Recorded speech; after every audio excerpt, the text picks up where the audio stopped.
Caitlin Cahill. Today on Lincoln Now, prom themes, football updates, and more. Find Lincoln Now on Instagram.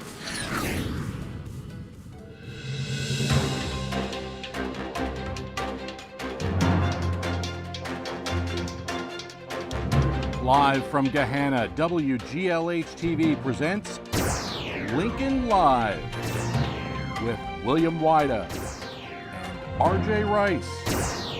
Today, heading to the state competition and beyond, some future teachers shine. It's the final grading period of the year. Advice to help keep your motor running. And your vote matters. It's time to pick the prom theme. Lincoln Live starts now. Good morning, Lincoln. Your favorite anchor is here with us today, and so is RJ. Right, the favorite anchor and the best anchor finally get to team up for a show. Sure. Let's get into the news. Educators Rising is just one of the great programs offered at Clark Hall. And our students are back from their annual state competition at Capital University. There's a lot of preparation and a lot of competition that takes place during and before the state conference. And for some, the payoff is a trip to Orlando for the National Educators Rising Conference. Our Taylor Braun takes us there. Ohio is one of the top states in the U.S. with the highest teacher shortage, with 3,941 open teaching positions as of 2025. This year at the Educators Rising State Conference competition, the group of students could take up 1/4 of those positions. Educators Rising is a career tech student organization, and students who are part of the Teaching Professions program can be part of Ed Rising as part of the program. Very similar to what we have here in DECA as a program, in that these students have an opportunity to compete at a state and national level in competitions surrounding education. So for example, they might do a lesson plan, or they might write a children's book. They might have an opportunity to explore a career field in education, maybe administration or support services. Students from all over gathered to showcase their passion for teaching. Among them were 3 classes from our very own Gahanna Lincoln, each hoping to make a mark on the state level. I've been working on the Researching Learning Challenges for cerebral palsy, so we got to conduct multiple interviews with people who work throughout the field, and we got to do a lot of online research ourselves to find what can happen in schools to help students with cerebral palsy. We learned about the tools and resources that help them grow and succeed, and what they need to go through to help them have an easier route throughout their buildings.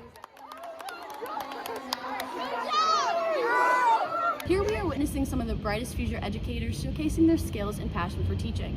Participants are engaging in various events from lesson planning and to public speaking, all aimed at preparing them for successful careers in education.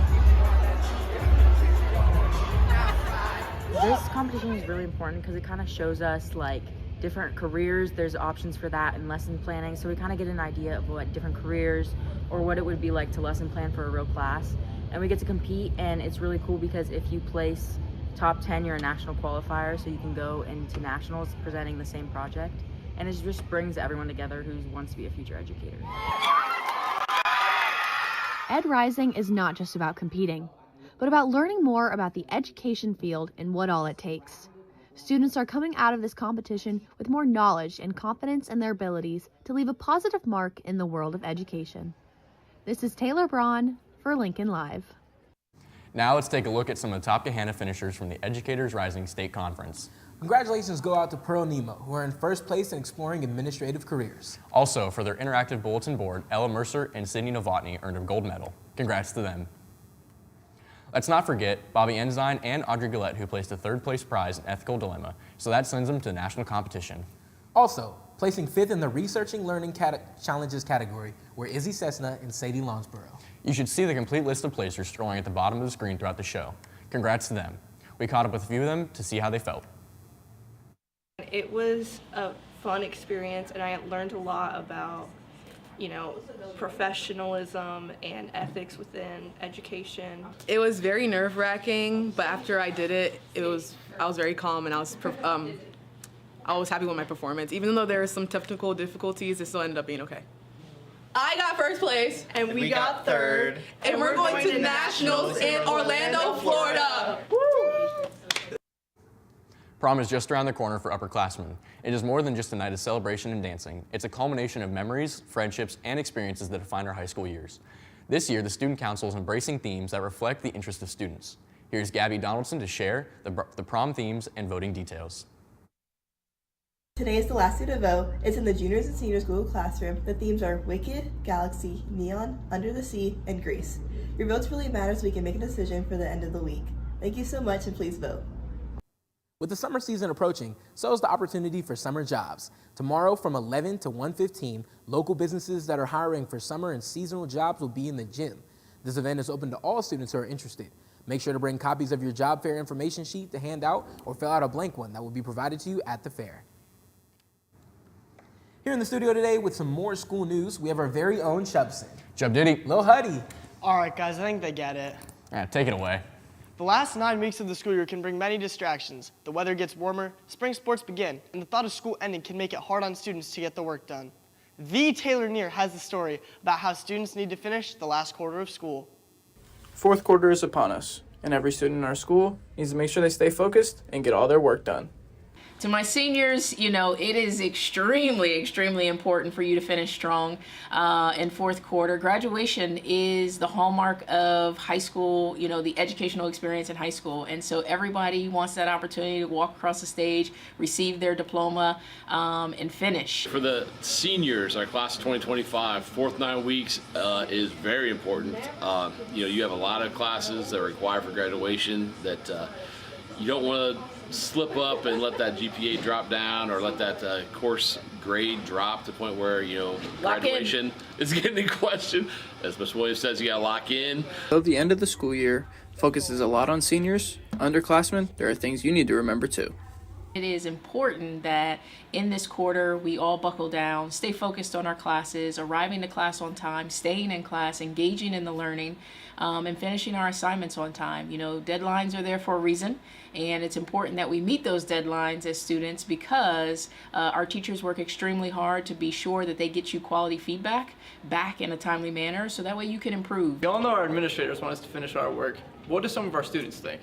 It's definitely a little hard coming into the last quarter, especially since we're graduating this year, just trying to get everything done before the last day, and being super excited for next year and over the summer to spend not the last time I'll see friends, but some of the last times I'll have with them. It's kind of easier because we're getting towards the end of school to lack off and not pay attention as much to my schoolwork. But I need to stay focused and locked in to finish the school year. But I also play baseball, so I need to maintain that and juggle that with my schoolwork. But I need to finish the year strong because I'm a senior. I need to graduate and then go off to college. The end of the school year can bring a lot of fun things, but something the staff and students agree on is you need to stay locked in. This is Taylor Neer for Lincoln Live. The Key Club had a quick informational meeting yesterday finalizing the end-of-year plans like graduation, future officers, and more.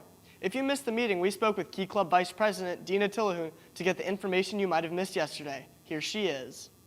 Seniors in Key Club, if you have paid your dues and got the necessary minimum requirement of 7 volunteer hours, please contact Ms. Cantor by today to let her know and get a good number of how many stoles she needs to order.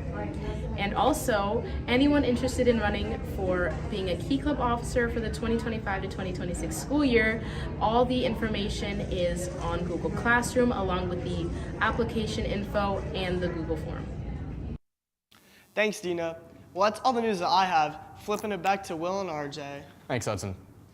Varsity of Rides was this past weekend, and now the theater department is solely focused on preparing for the musical Bright Star. Crew members met after school yesterday to build set pieces, scenery, plan dimensions, and get a baseline of the materials they had available.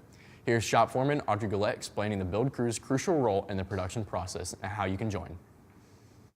Today we're working on our foundations for the set. So the pit is actually going to be on stage for this show.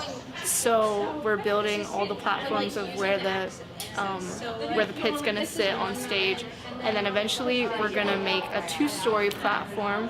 And that's going to be really fun. There's going to be dancing on all the levels. Anyone is welcome in build. We build usually Monday through Thursday from around 4 to 6.